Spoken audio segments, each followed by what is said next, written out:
Hello, this is IBorn Studio Podcast Show 27. Today we interview a well-known marketing guru called Damon Burton. He started his company as a one-man show 13 years ago, right before the 2008 recession, all without a footprint to follow. Damon showed remarkable resilience in dealing with the tough times and pushed forward towards his goal. And now he has grown a successful SEO company, being well-liked on LinkedIn and a Forbes contributor. Here is Damon Burton. Hello, Damon. Hey, Damon, can you hear me? Hey, Calix, yeah. I think you slept 3 hours below. Well, your afternoon now, right? Yeah, it's 3:45 in the afternoon. How was the past week? Good? Oh, it's always busy, so nothing too unordinary. I want to be like you when I grew up, Damon. Well, I don't know. I don't know what I'm doing. It's good. None of us know what we're doing. Interesting you said that because it's a learning curve. It's a world of hypocrisy. You know, we learn a lot as we go along. Yeah. I think, it's important to just kind of be comfortable with what you do now and be open to embracing the infamiliarities of other stuff. And that makes things easier to deal with and makes you learn things faster and be more open to more diversity. And so, yeah. I couldn't say it any better, Damon. Thanks for that intro. Good opening. Well, tell us about yourself so the audience can know you a little better. Yeah, so Damon Burton started a company called SEO National 13 years ago. SEO, what that stands for is search engine optimization, which is getting your website to show up higher on Google for words that you can monetize, but without paying for ads. So that's where I'm at now. That's what my expertise has been for the last while. Just wrote a book on it and, did some fun things before that, but that's where I'm at nowadays. Very good. We definitely would like to talk more about that, but before we do that, let's go about. And we know for a fact that based on your information online that you have an SEO company and you're a contributor of Forbes. And before we go all into that, tell us how you come about in opening that company 13 years ago. Well, I started with clients on the side. So originally my background started in web design. And so I had some clients that I did some design for. And I mean, if you want to go even before that, I had a little hobby website that was about cars. So it was kind of like a website that featured Fast and Furious style cars, but before Fast and Furious came out. And as that audience kind of grew,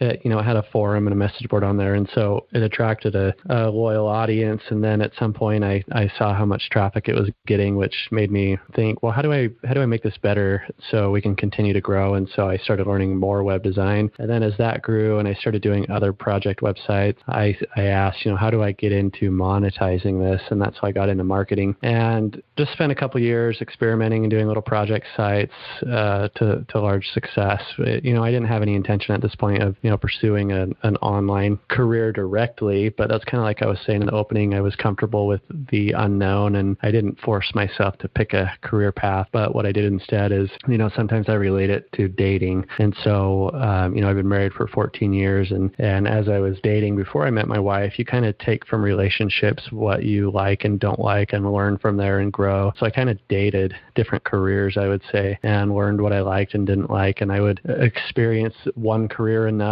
for me to decide how much of it I enjoyed and how much I didn't.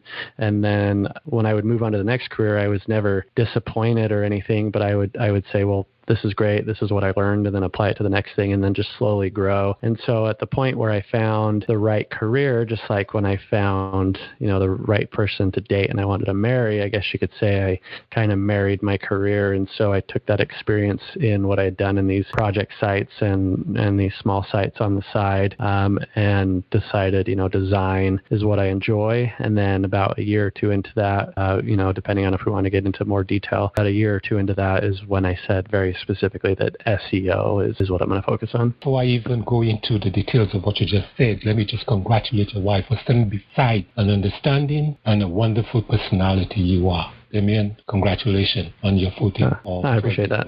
You're welcome. Yeah. Let's look at the idea in your background. You had your hobby website and your hobby website where you did a project site where something similar to the Fast and Furious. Did Fast and Furious, this multi-billion-dollar chain industry, movie industry, did they ever reach out to you? Or did they take that from you? No. It was, just coincidental timing. I think, my site was getting some local attention probably 2 years before Fast and Furious came out. I actually remember pretty well because a lot of the people that I participated on the website message boards with, we got together and actually went and saw Fast and Furious when it came out. But no, I mean, my website wasn't like that big that it would attract any attention at that level. Well, sometimes you never know them, and the little things in life is what starts big things, like growing to big, gigantic things. Yeah. You'll be surprised that probably somebody, some ant or a fly, saw that somewhere and say, what do you think about that? Yeah. I think it was just, coincidental timing, and it was fun for me to be at that age, enjoying that type of, being a car enthusiast at that time when Fast and Furious was just starting. But yeah, there was no relation there. I'm sure they probably were filming obviously long before the movie came out, and I'm sure that they probably started that process about the same time I started building the site. So it's just a coincidence. Yeah, it's a coincidence. And did you have any chance to do some patent or trademark? Not on that website, no. I mean, it wasn't a commercial thing that I did. It wasn't any sort of business. I have 3 trademarks now, but, back then it wasn't anything. The Car Enthusiast website, just looking back, is something that contributed to my interest in online marketing. But at the time, it wasn't any sort of business or anything that I had anything to protect over. Well, based on your information, I just learned one thing. Regardless of how important our ideas are, how value it brings, we should look forward to patent it or trademark it or copyright it. And if you have done that, I think you would have a lot of money right now. No. I think, it's not like I invented the world of car enthusiasm or anything. I didn't have, there wasn't anything unique as far as the concept. I just created an environment for fellow people that had the same interest to go communicate. This was before Facebook. And so, I didn't make anything. I just created an environment for people to communicate. Yes, I understood. But that environment is a big name in the movie industry. And let's go forward. Number 2, what's your business about and how do you charge in your services? We do prices based specific on the client. So I don't do package rates. And there's a specific reason why. With packages, usually when there's a marketing agency, if packages work for other companies, that's fine. But the reason why I don't do them is because I don't want a sales team overcharging a client just to get more commission. But then I also don't want a client choosing the lowest price package, and I know that we can't deliver the results that they deserve because we don't have, they're not investing for us to sufficiently drive those results. So what I do is when we have a new lead, then we look at a couple things, and some examples are we look at what industry they're in. So is it a really competitive industry, or is it something really unique with less competitors? The second thing we look at is geographical targets. So is their audience in just one city, or is it in a larger state or province, or is it national, or is it international? So obviously the larger your geographical target is, the more competition, which means the more things you have to do, which means more time and cost. And then we also kind of look at how is their website built? Do we need to redesign it, redevelop it to make it more effective to support what we're going to do? So depending on those 3 things, then we say, okay, this is very specifically what we need to do, which means this is very specifically the amount of time and the amount of cost that we have to invest in it. So we give a very specific rate for each individual client. Now, that can vary quite a bit, but if I had to pick an average range, it's probably between $2,000 and $4,000 a month. And then, obviously the bigger clients in competitive industries that are international, then that can go above that, but that's kind of our average range. Very well said, and I appreciate that because we have had different guests on our show, and they're going into more packages. Damon, what differentiates you, whereas audience will look out to you faster than the other ones, is that you don't carry packages, and packages can start within 10. The last one I had said a packages begins at 15 grand.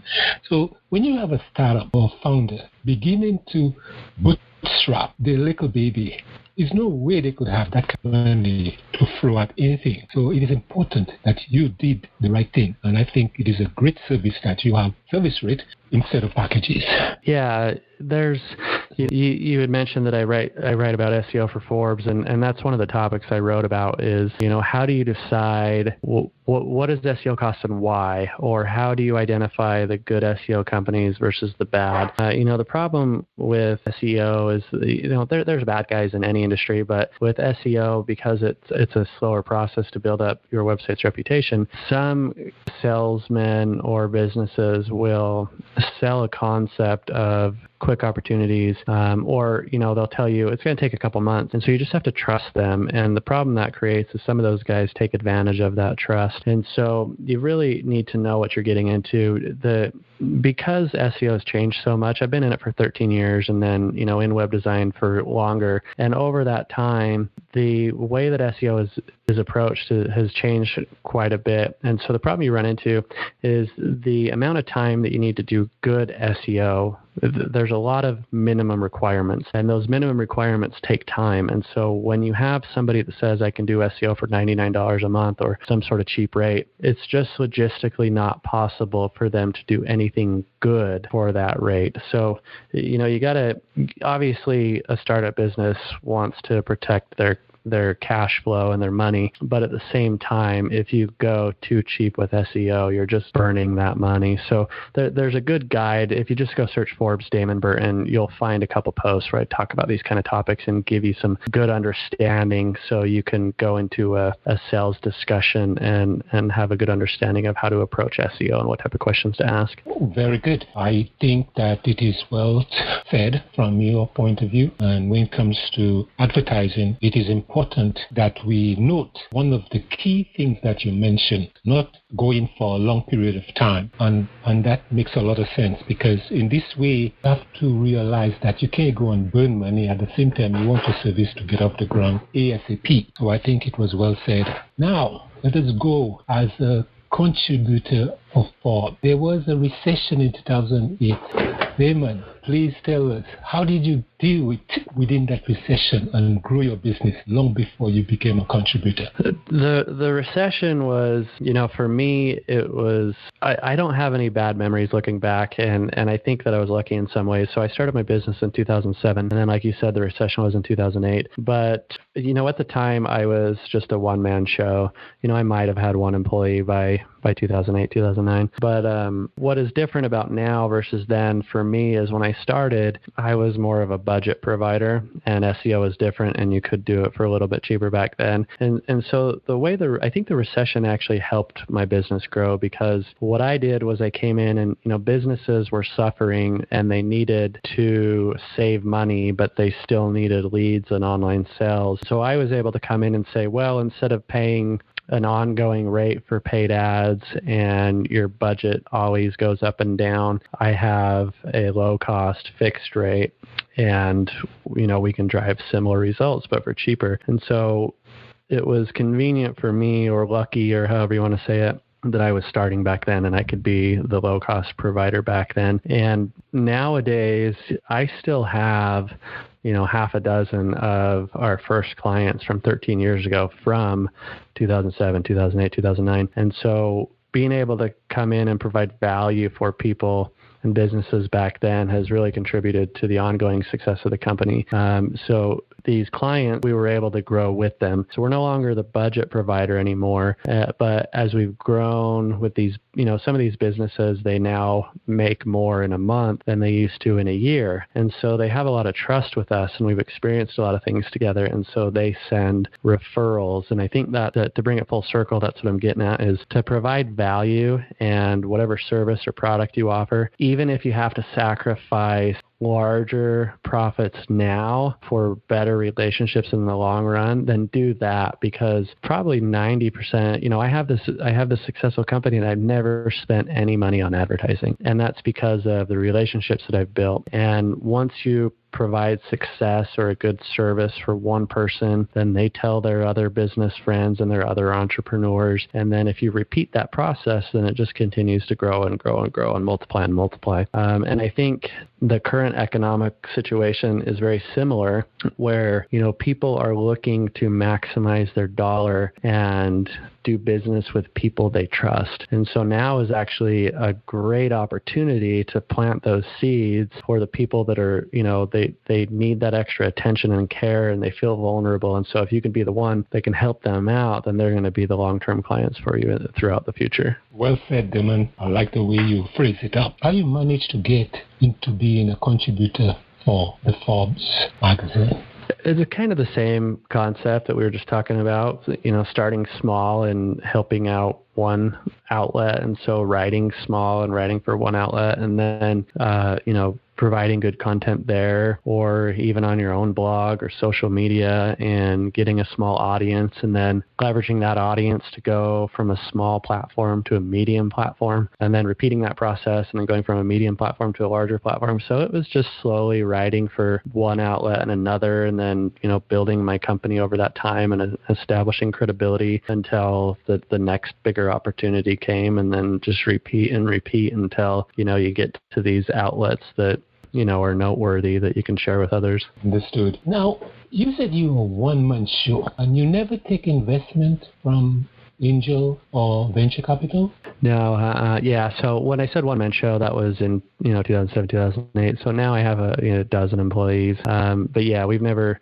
taken any investments. We've never had money come in, and we've never paid money out into advertising. So we've grown entirely organic and by referrals, and we practice what we preach. And I'm still 100% original owner. That is a great story. Now that you focus a lot on maximizing or scaling this company, what are your givebacks or your way of saying your hook in providing the services to people who are hearing you, who wants to start to push the business to the next level? Because many of us, I said us because I know we are one people, many of us out there, we have our business and we seem to be stuck in the zone. We are not able to move to the next level or move that needle. What are your advice so that we could get to you in order to move forward?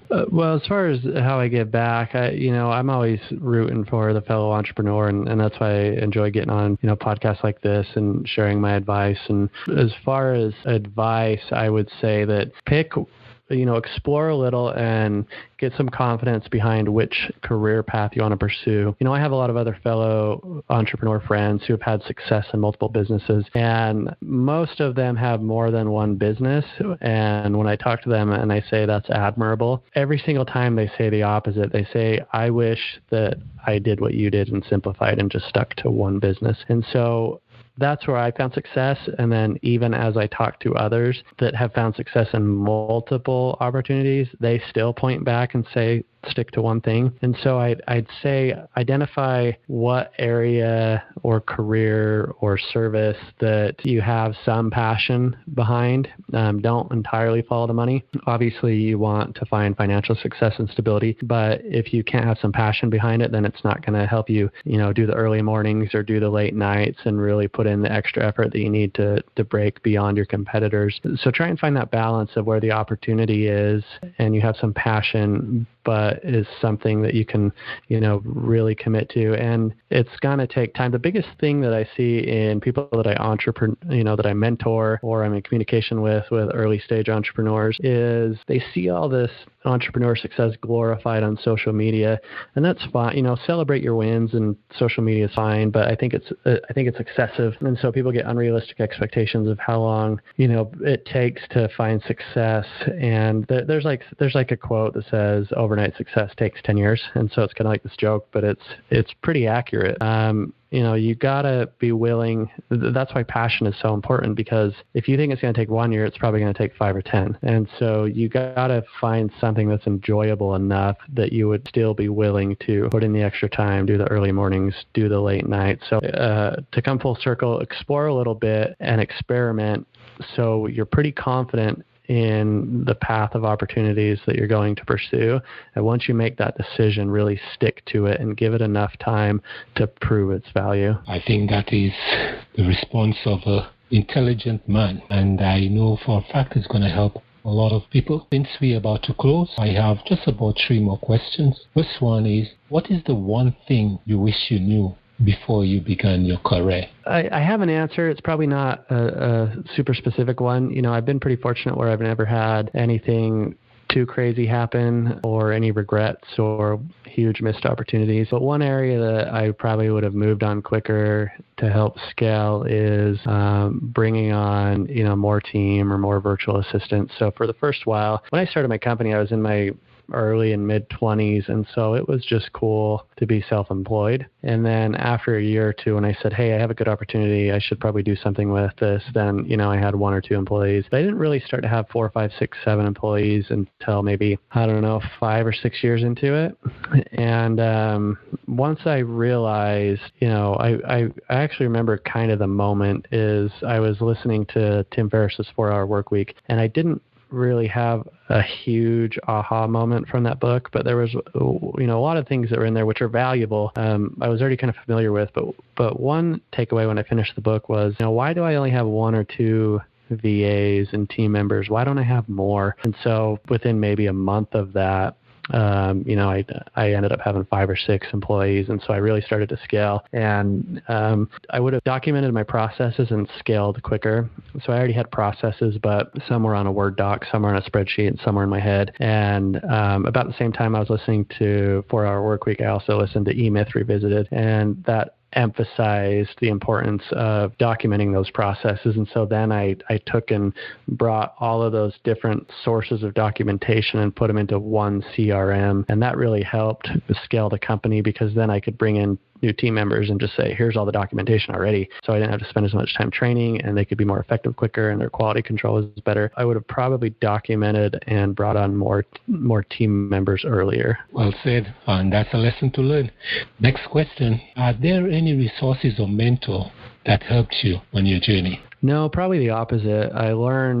I think I learned most in seeing what others did poorly. Some of the last employers I had before I started my own company treated their team members really poorly, and not just they treated them poorly in a variety of ways, whether it was financial compensation, but more importantly, just respect. And so I learned how not to treat team members because I was feeling it. So it gave me more respect for when I did have employees. And then it also taught me the importance of, employee privacy and giving them the work personal life boundaries, because I'd have employers that would, call me after hours or even on holidays or at nights. And so it really helped me set expectations for how I wanted to establish my boundaries between me and, clients. Like, I don't give out my cell phone number, but then also how I respect my employees and, make sure not to bug them after hours and on weekends. Good. And final signature question. Do you think Damon Burton was born for a reason in this world? That's an interesting question. I think about maybe not this question specifically, but kind of the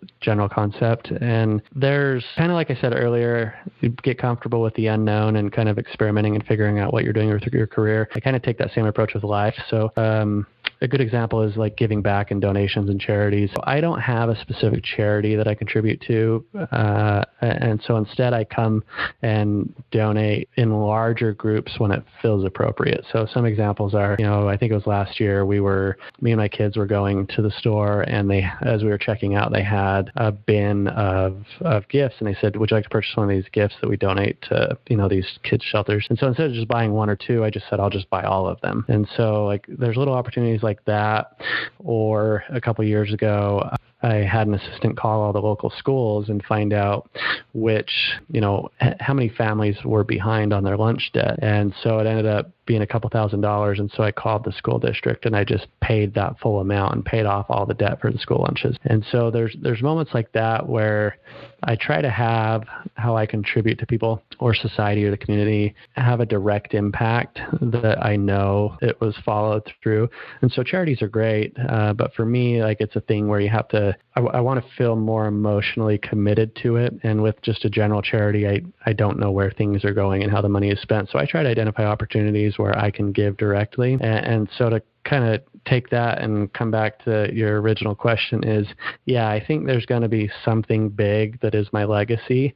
I just don't know what it is yet, just like I didn't know what my company would be. And just like I said, that's okay. Just figure out what's right for you, but be okay going through that process of figuring it out. So yeah, I think that there will be something grand at some point. I just don't know what it is yet, and that's okay. Very well said, Damon. Well, we learned quite a bit from you, and I know for a fact that the audience will enjoy, especially knowing that you come from a background of creating hobby websites, and you started in 2007. But you build that SEO company and you don't charge packages because you know for a fact it have a high price for mostly corporate entity and big business. You look at the small business in your organization and you target them in a more special way. You run audit through the websites to figure out the pain points, the problems, everything they needed, and then you figure out how to work things out from there, which is very nice when it comes to SEO. Going forward, you were able to capitalize on by propelling yourself upwards the curves as you go along. So they know they're going to get the real from you if you have to be the one representing them or helping them to grow. And the most important thing we left for the last, you also give back to communities. You serve others, and then you go to schools to assist others. Damon, I think you're a very good story, and I really appreciate you making the time for us today. Yeah, thanks for reaching out. I appreciate the opportunity to chat. Yes, so one of the ways that they can get you is www.damonburton.com, and what other ways that they can reach you?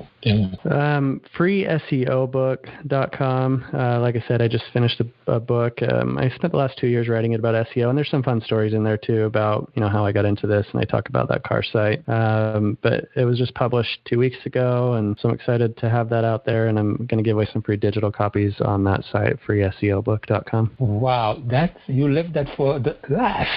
That's nice. I think I'll put that in the show notes also, so people can go ahead and check out that book, Burton, and it is important that they know it's coming from you. So that was nice, and thank you again, and I wish you the best. Don't be afraid to reach out because I know you have a podcast yourself. Yeah, the podcasting was, I've been doing that for about a year or two. It's just something it's unrelated to my day-to-day business at SEO National, but it's kind of been fun to hear other people's stories as well. Okay, cool. Well, how many episodes is it in now? I think we're around 100 right now. Yeah, that's quite a lot. Did you hear the story about Joe Rogan? I did. What's funny is I was on another podcast earlier today, and the guy asked about that as well. Yes, he did it. So don't give up. Yeah. Well, that's a good, because down the line we might catch up again. Yeah, there you go. Yeah, it's been fun. I don't have any necessarily business goals with the podcast. I don't want to sacrifice, for sure money with my business for maybe money with the podcast. And so more importantly, I just enjoy doing the podcast. And so I think if I try to monetize it, I might lose my interest. So I just probably keep doing it for fun. Okay, well said. Thank you, Damon. Thanks, Alex. Appreciate that. You bet. All right, bye. Thanks for listening to IBorn Studio podcast show with your host, Alex. If you like our show, give us a review. We want to thank our sponsor, Free Conference Call Service, who made it possible for these interviews. You can contact us via ibornstudio.org or support us on anchor.fm/ibornstudio. Thank you for all your comments.